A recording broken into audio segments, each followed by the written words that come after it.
It should come as no surprise that almost since its release, Fortnite has been the king of multiplayer gaming. It rakes in an unprecedented profit every day, easily clearing its competitors in consistent revenue since 2018. And it has done more brand collaborations than potentially any piece of media ever created.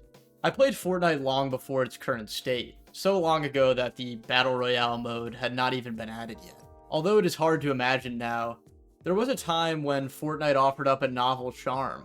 It was fun and a creative spin on the tower defense genre, and its art style was unique and pleasant to look at. As time went on, I watched Fortnite slowly melt into this gray corporate product.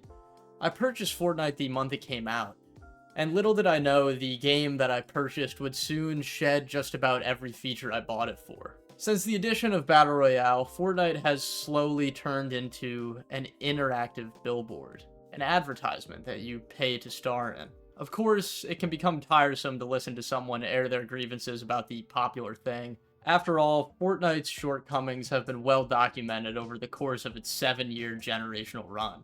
And if you don't like it, there are plenty of other games that you could focus your attention on. However, Fortnite is perhaps the most influential, trend-setting, and paradigm-shifting video game of the 21st century. You might be able to avoid Fortnite, but if you play new games, then good luck avoiding its influence. Today I will be analyzing the sweeping negative example that Fortnite has set in the games industry, the industry and independent response to its business model, and how developers big and small can move forward in a post-Fortnite world. Fortnite has largely set the precedent for how AAA developers operate nowadays. Much like the fate of the original Fortnite, games like Call of Duty have shed their individual aesthetics for a homogeneous, collaboration-centric style. What used to be a game in the style of a military action film now resembles little more than an advertisement. Head. No, I want to keep pressing you. Hey! Who are you people? What do you want from me? We want the numbers, Mason. That's all we've ever wanted.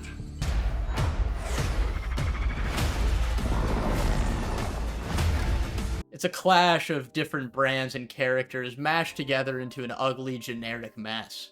Many games just look like Fortnite now, and any sense of individualism has been tossed to the wayside in order to accommodate the widest swath of potential brand collaborations. It's a safe, proven, and profitable model.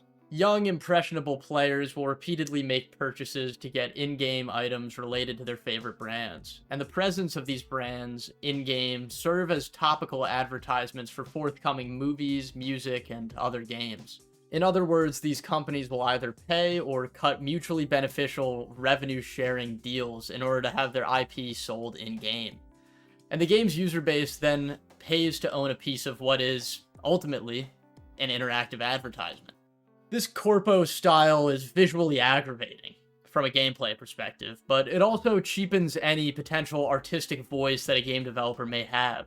It's simply impossible to create a coherent mood or aesthetic when competing with the styles of dozen disparate brands. This was less noticeable in Fortnite, which always had a sort of goofy, cartoonish, and malleable look to it. In cases like Call of Duty, however, we can see that the game's core identity has been completely stripped away in favor of a profitable business model. The result of this is incoherent and jarring. While you wield your Gulf War-era rifle in a ghillie suit on the battlefield, you'll look to your right and see a player dressed as Beavis from Beavis and Butthead, wielding a visually noisy laser rifle. Fortnite's business model has been emulated in other ways, most noticeably the Battle Pass. I consider this trend to be far more insidious than the excessive brand collaboration, although the two go hand in hand. The Battle Pass trains the player, usually a child if we're being honest, into a constant cycle of consumption. The purchase of a Battle Pass does not net you whatever rewards it holds. It's a down payment, a rental. It's a commitment to play the game excessively for the length of time that the Battle Pass is in rotation. Without playing hours of Fortnite every day, one will most likely not complete the Battle Pass, and will in turn lose out on some of the goodies that they paid their money for. This constant pressure to play the games for such lengths is an unhealthy expectation of the player, although it is grounded in a pretty straightforward business strategy. By making the player invest in the Battle Pass without immediately receiving its rewards, the player is heavily compelled to choose Fortnite over an alternative game. The Battle Pass is a feature that games are not shy to push onto the player, as Call of Duty and Fortnite both cover their screens in as many advertisements for it as possible. Buy the Battle Pass, buy this new collaboration, buy this limited time sale. You will enjoy the fucking Chapelin, Colorado skin, buddy. You will enjoy the Halo skin, and you're gonna pay all your money for it. So, and this is just repeated over and over again as soon as you load into the game. A constant noise for the player to see these fucking advertisements. It's hard to understate how shameful this practice is for a game like Call of Duty, for example. Retailing at $70, $70, the developers still feel inclined to shove as many microtransactions down your throat as possible. The Battle Pass also spills into a decline in gameplay quality in a way that you might not immediately notice. By hooking a portion of the player base into playing for such extreme lengths, these players will develop a skill set much more advanced than a casual player. As a result, casual players are pushed away from the game due to how high the skill floor has become. Games like Fortnite expect you to commit an unhealthy level of time and effort into them. Although this creates a considerably less enjoyable gameplay experience for the average casual player, it accomplishes the goal of capturing a dedicated audience of customers for in-game items. Fortnite is designed to try and monopolize as much of your time as possible. The tech industry's trend of algorithmic dopamine predation, along with an increasingly shameless approach to profiteering, has infected the games industry to its very foundation. Games like Fortnite and Call of Duty have started intentionally leaving their games poorly optimized. What this means is that it'll take up a large amount of space on your computer or console. This leaves little room to have multiple AAA games installed at one time. This is just another way to try and lock you into dedicating as much of your life as possible to this endless dopamine loop that these games provide. All of the practices that I've mentioned become a lot more ethically questionable when you realize that Fortnite is mainly marketed to children. The learned time wasting, the advertising, the microtransactions, the constant promotion of excessive consumption. This is the impression that Fortnite leaves on the youth. Beyond the bad habits that Fortnite attempts to force the player into, Fortnite has begun to allow a lot of adult IPs into its game, directing children toward shows and games and movies that they simply shouldn't be exposed to. The progression of Fortnite's brand bears an instructive similarity to the career of controversial pop artist Lil Nas X. Lil Nas X got his big break with Old Town Road, a song that found success amongst a very young demographic. He then went on a media tour attempting to secure that young demo. I even remember Lil Nas X performing for elementary schools during the song's historic run atop the Billboard Hot 100. After securing this child audience through a clear effort to do so, Lil Nas X pivoted and begun making extremely suggestive and explicit music, including themes of overt sexuality and drug use. The jarring shift in his music, given the core fanbase he cultivated in his rise to stardom, has been the subject of intense criticism from people of all walks. Fortnite, which funnily enough, featured a Lil Nas X skin in the item shop right around when this turn in his music occurred, has taken a similarly incautious approach with its young player base. They started out their brand deals with child-friendly collaborations like Marvel and Nerf. As time has gone on, Fortnite has really pushed the boundaries of what brands kids should be exposed to. The recent Fortnitemares event features many characters and artists that I find questionable, if not outright reckless, for a game which boasts such a significant audience among minors. For example, an elementary to middle school aged child should probably not be curiously looking up the Terrifier horror film series, known for its extreme gore and mature content. These ethical questions extend to Fortnite's official social media presence. The game's Twitter account recently found itself in hot water when promoting the Fortnitemares event with a Doja Cat social media takeover, which included a post that made explicit reference to a sex toy. A bizarre move which even drew criticism from Doja Cat herself. Doja Cat claims that she asked the Fortnite social media team to not post this particular tweet, and they still chose to. This explicit content is not just limited to the game's brand collaborations or social media activity. The promotion of user-created game modes in Fortnite have created a subgenre of suggestive player experiences, to put it lightly. These levels are so popular that you will find one at the top search results of Google Images when searching for Fortnite's Jonesy character. Here you can see him on screen now. He's in a strange situation to be in, and to be on the official Fortnite website advertised. The video game Roblox has experienced a similar problem. Their child-friendly platform has been flooded with adult material. Much like Roblox, Fortnite seems to care little about this, and would rather ignore the problem at best and outright encourage it at worst. This is the attitude that Fortnite seems to have about everything. It's too big to be stopped over any one moral infraction, so they simply ignore all of them and continue on their path of infinite profit.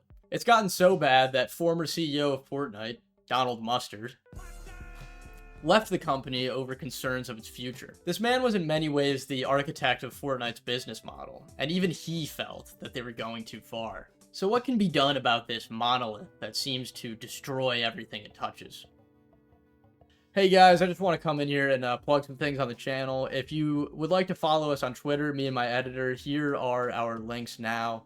If you'd like to support us monetarily, you can subscribe to our Patreon. Your names will be featured at the end of the video if you are a donor. If you'd like to support the channel in a way that doesn't cost a single dime, then you can like, subscribe, and comment your thoughts on the video. You know, these interactions really create a big boost for smaller creators like me, and it goes a long way in, you know, establishing us as someone who can make these videos regularly for a living, you know? So thank you guys for your support. I really appreciate the response that I've been getting lately from all you guys, and, you know, thank you for watching. I really appreciate it. Back to the video.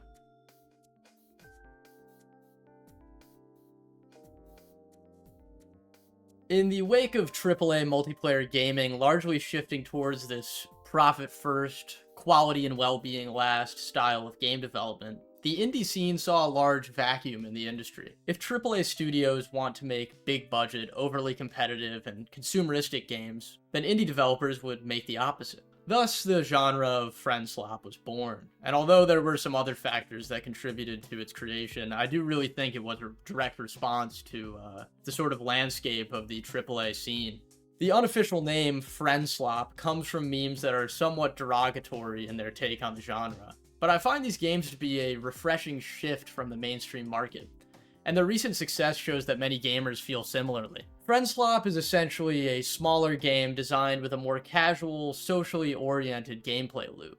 Games like Among Us, Lethal Company, and Peak are the most notable titles of this genre, in my opinion.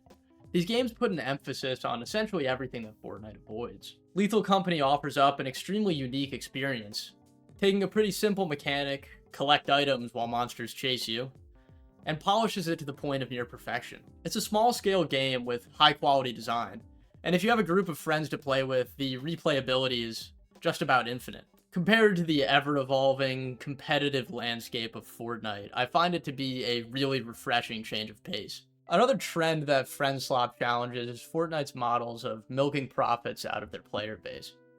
Games like Lethal Company and Peak are pretty cheap one-time purchases with no microtransactions. It's honestly it's exhausting to purchase a game that continues to just advertise microtransactions in your face all the time. Games like Fortnite create this never-ending feedback loop of purchases. You will never truly own the game or everything in it, because there is always something new in the item shop to buy. There's something really to be said about games that don't attempt to maximize their profits in this way. Lethal Company doesn't force these excessive, useless purchases down their players' throats all the time. Instead, they emphasize the gameplay experience. You purchase the game, and you play it and have fun with it. The popularity of these low-scope, high-fun games is indicative of a change in the market. People are fatigued by this hyper-consumerist business model that so many games lean into. Many people just want to have fun with their friends at a low cost, and Friendslop has offered that sanctuary. Although this genre isn't perfect, and these games sometimes leave something to be desired, it seems to have set the industry on the right path, introducing an alternative to the Fortnite model, which has dominated online multiplayer games for the past 6 years.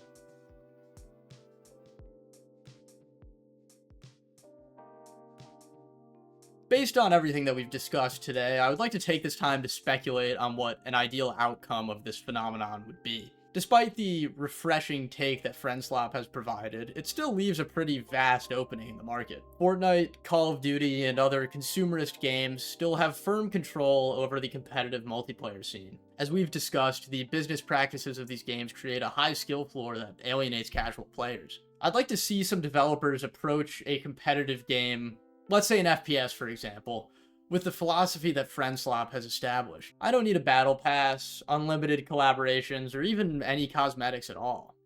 I just want to play an FPS with tight gameplay and a fun, novel mechanic to it. Games like Splitgate 2 and the Finals have had middling commercial success, but I feel that they got a lot closer to my desired experience than something like Fortnite can. Both Splitgate and the Finals offer up a unique game mechanic that's wrapped up into a competitive gameplay experience. It's really fun to play with friends, although I never found the competition too steep to enjoy. Obviously, it's not completely in control of a developer as to how sweaty and competitive their player base gets, but I think it's worth noting, these games really bred, I think, a pretty level playing field, and I think that their fun and creative mechanics have something to do with that. And despite having some of the practices that I've critiqued Fortnite for, these games really put fun first. They emphasize the gameplay. They don't emphasize the advertisements in the game or the brand collaborations, and that's really all I want. I just want a game that's just an actual game, that's not all this other corporate bullshit. And, if the industry wants to continue to thrive and be taken seriously as an art form, I think more developers should start following that attitude. I've been the Ivory Door. Thank you for watching. The Ivory Door.